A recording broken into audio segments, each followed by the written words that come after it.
बिहार में जब एसआईआर हुई तो उस संबंध में आधार कार्ड को लेकर काफी विवाद हुआ और आधार कार्ड मान्य है या नहीं,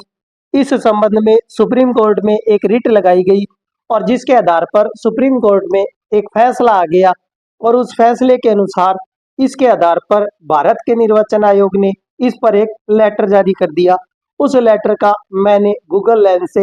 हिंदी में अनुवाद करके आपको दिखा दिया है और इसका जो इंग्लिश वर्जन है वो आपको इस वीडियो के डिस्क्रिप्शन में मिल जाएगा। आप उसे देख सकते हैं और पढ़ सकते हैं। इसको मैं आपको लाइन टू लाइन आपको पढ़कर और इसकी पूरी व्याख्या जो सुप्रीम कोर्ट में की गई है वह मैं आपको बता दूंगा। इससे पहले मैं आपको यह जानकारी दे दूं कि आधार कार्ड को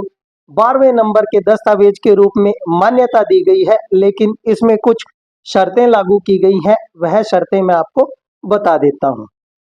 ये जो लेटर है वो भारत निर्वाचन आयुक्त ने 9 तारीख को जारी किया था, 9 सितंबर 2025 को, और इस पे जो सुप्रीम कोर्ट का जो फैसला आया था वह 8 सितंबर 2025 को आया था। और यह लेटर भारत के निर्वाचन आयुक्त ने बिहार के मुख्य निर्वाचन आयुक्त को जारी किया था और इसमें इसका स्पष्टीकरण दिया गया था। इस लेटर के बारे में जानकारी देने से पहले मैं आपको इसके बारे में कुछ और बता देता हूं कि जब भारत के निर्वाचन आयुक्त ने आधार कार्ड को एसआईआर में मान्यता देनी थी, तब एसआईआर का जो नोटिस दिया गया है उसमें स्पष्टतः यह बात अंकित कर देनी थी कि हम आधार कार्ड को मान्यता देते हैं या नहीं। इसमें उसका आदेश नंबर लिखने की क्या आवश्यकता थी और इस आदेश में जो लिखा गया है वह सुप्रीम कोर्ट के आदेश को लिखा गया है। तो मैं निर्वाचन विभाग से यह सवाल पूछना चाहता हूं कि क्या निर्वाचन विभाग इसको सामान्य भाषा में आम आदमी के लिए उपलब्ध नहीं करवा सकता था? और यदि इसे आम आदमी के लिए प्रेषित किया जाना था तब इसकी भाषा को इतने क्रिटिकल तरीके से क्यों लिखा गया? यह तो सीधी न्यायालय के आदेश की कॉपी है जिसको एज इट इज इसके अंदर उतार दिया गया है और इस आदेश में कोई भी बात पूर्णतः स्पष्ट नहीं होती है। फिर भी मैं आपको बिल्कुल वास्तविक स्थिति से अवगत करवा देता हूं।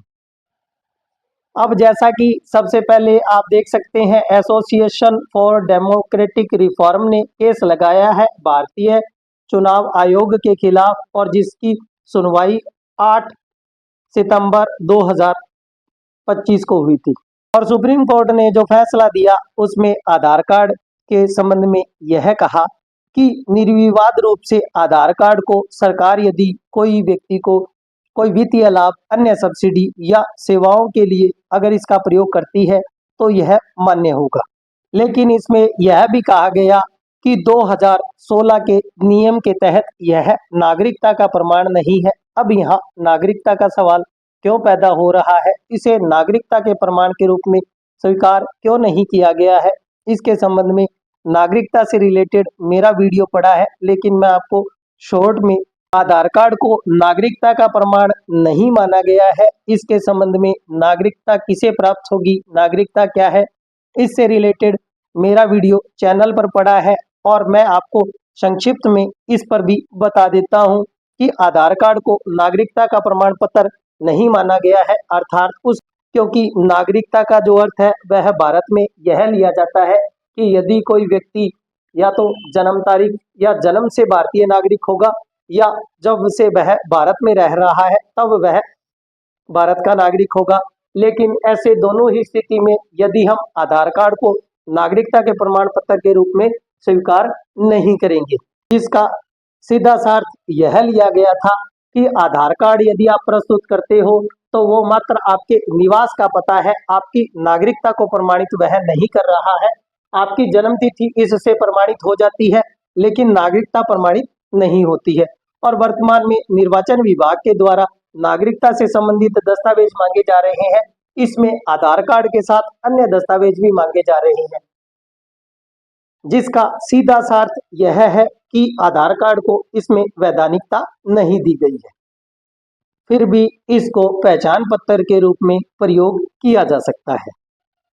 जो कि सुप्रीम कोर्ट ने इसकी व्याख्या करी कि लोक प्रतिनिधित्व अधिनियम 1950 की धारा 23(4) को ध्यान में रखते हुए आधार कार्ड को पहचान पत्र के रूप में स्वीकार किया गया है और यह उस सूची के दस्तावेजों में से एक माना जाएगा। और इसके साथ ही भारत के निर्वाचन आयोग ने अधिकारियों को यह निर्देश दिया कि बिहार में जो मतदाता सूची है उसमें व्यक्ति को शामिल करने या बाहर करने के रूप में आधार कार्ड को पहचान पत्र के रूप में स्वीकार किया जा सकता है और आधार कार्ड को अधिकारियों द्वारा 12वें दस्तावेज के रूप में माना जाएगा। लेकिन मैं ये बताना चाहता हूँ कि जब आधार कार्ड को 12वें दस्तावेज के रूप में मान्यता दी जानी थी तो उसमें स्पष्ट रूप से अंकित क्यों नहीं किया गया कि आधार कार्ड को मान्यता दी गई है। नोटिस के पीछे जो पेज है उसमें आपने आदेश क्रमांक क्यों दिया था। अब नीचे इसमें यह भी कहा गया है कि अधिकारी वास्तविकता को सत्यापित करने के लिए सूचीबद्ध दस्तावेजों में अतिरिक्त साक्ष्य भी मांगे जाएंगे। इसका मतलब सिर्फ आधार कार्ड से इसका प्रमाणीकरण नहीं होगा। और इसके साथ ही इसमें स्पष्ट निर्देश भी दिया गया है कि अनुलग्न सी और अनुलग्न डी में सूचीबद्ध 11 दस्तावेजों में इसको 12वां दस्तावेज माना जाएगा। और नीचे इसमें और स्पष्टीकरण दिया गया है कि आधार कार्ड को पहचान के प्रमाण के रूप में स्वीकार किया जाएगा, लेकिन इसका प्रयोग नागरिकता के प्रमाण के रूप में नहीं किया जाएगा, जैसा कि ऊपर वर्णित कर दिया गया है। और इस आदेश का सीधा सा अर्थ यह भी है कि आधार कार्ड के साथ आपको अन्य दस्तावेज भी प्रस्तुत करने होंगे। यदि कहीं नागरिकता प्रमाणित की जानी है तो उस स्थिति में आधार कार्ड को मान्यता नहीं है। यदि आप इस आदेश को डाउनलोड कर पढ़ना चाहते हो तो इसका डिस्क्रिप्शन बॉक्स में लिंक मिल जाएगा, आप उस पर क्लिक करके इसको डाउनलोड भी कर सकते हैं।